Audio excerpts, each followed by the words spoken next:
Welcome back to ఇది నిజం.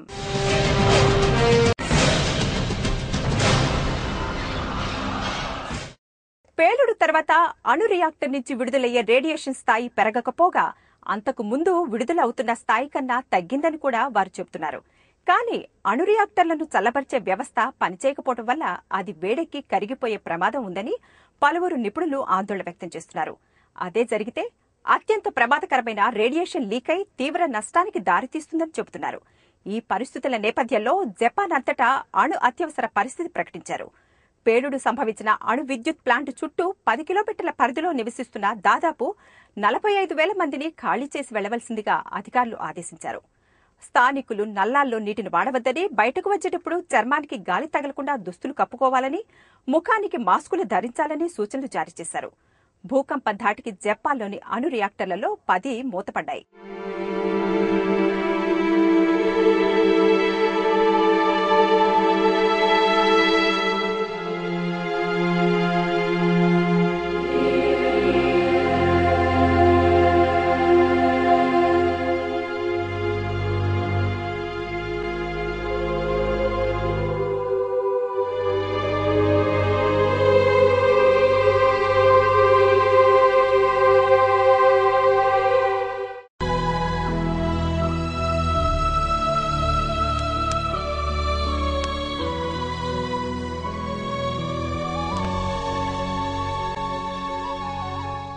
అయితే ఫుకుషిమా అణు విద్యుత్ ప్లాంట్ కి విద్యుత్ సరఫరా నిలిచిపోయింది. దాని వలన అణు రియాక్టర్ శీతలీకరణ వ్యవస్థ పనిచేయటం మానేసింది. ఫలితంగా వేడిమి పెరిగిపోయి రియాక్టర్ వెలుపలి గది పేలిపోయిందని జపాన్ ప్రభుత్వ ప్రతినిధి పేర్కొన్నారు. పేలుడు జరగడానికి ముందు జపాన్ ప్రధాని అణు విద్యుత్ కేంద్రాన్ని సందర్శించారు. కానీ జరగబోయే విపత్తును ఆపలేకపోయారు. విస్ఫోటనానికి ముందు ఈ ప్లాంట్ నుండి వెలువడుతున్న రేడియేషన్ ఒక వ్యక్తి సంవత్సరం పాటు వాతావరణం నుండి స్వీకరించే రేడియేషన్ కు సమానం.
పరిసరాల్లో అణుధార్మిక పదార్థాలైన సీసియం, అయోడిన్లను గుర్తించినట్లు పారిశ్రామిక భద్రతా సంస్థ తెలిపింది.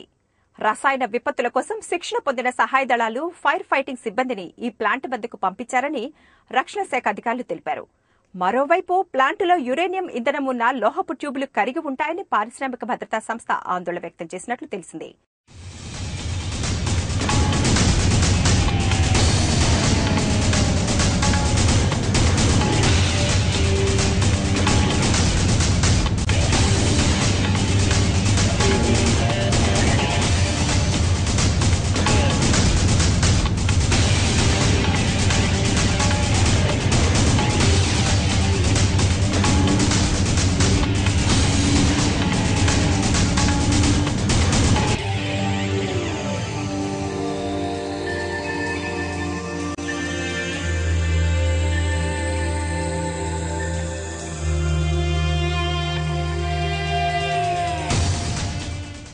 రెండో ప్రపంచ యుద్ధ కాలంలో హిరోషిమా, నాగాసాకిలపై అమెరికా పేల్చిన అణుబాంబులు సృష్టించిన విధ్వంసాన్ని జపాన్ ఎన్నటికీ మరవలేదు.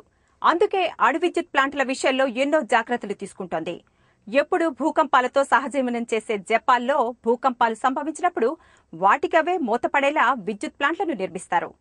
ఇటీవల సంభవించిన భూకంపం సమయంలో కూడా అణు రియాక్టర్లు పనిచేయడం వాటంతటవే మానేసినప్పటికీ వాటిని చల్లబరిచే వ్యవస్థలు దెబ్బతిన్నట్లు ప్రభుత్వం వివరించింది.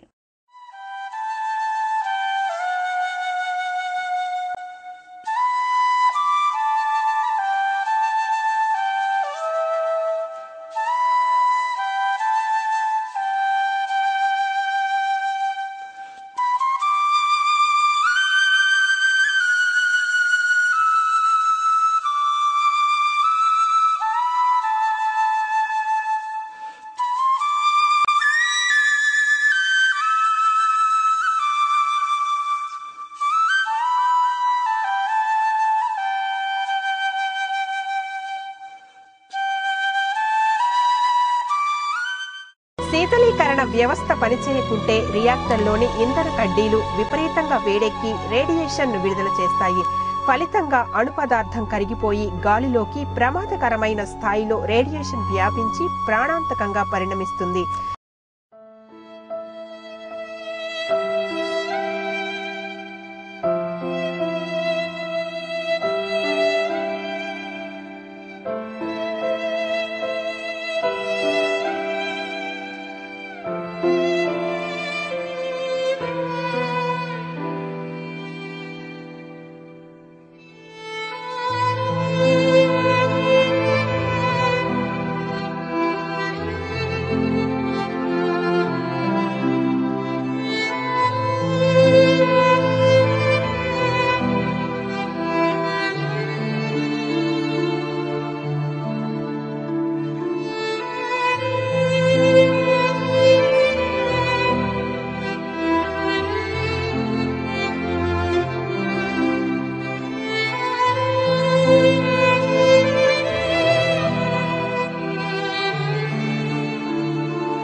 ఏది ఏమైనా అత్యుత్తమ సాంకేతిక పరిజ్ఞానం కలిగిన జపాన్ దేశమే అణు ప్రమాదాన్ని అరికట్టలేనప్పుడు మిగతా అభివృద్ధి చెందుతున్న దేశాల పరిస్థితి ఏమిటి అన్నది $1 మిలియన్ ప్రశ్న.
ఇక భారతదేశం విషయానికి వస్తే 1940లోనే భారతదేశంలో అణుశక్తి కార్యక్రమాల రూపకల్పన ప్రారంభమైంది.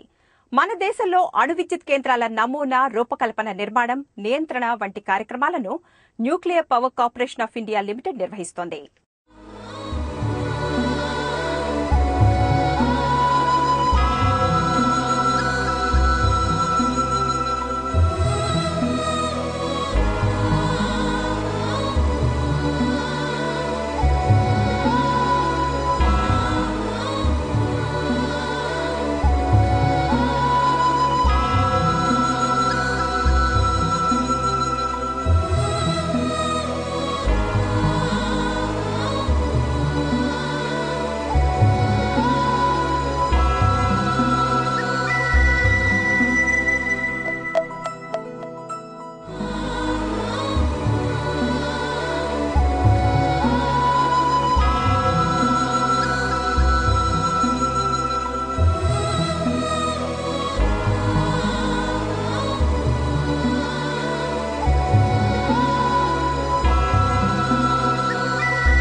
కార్యక్రమంలో మరొక చిన్న విరామం తీసుకుందాం.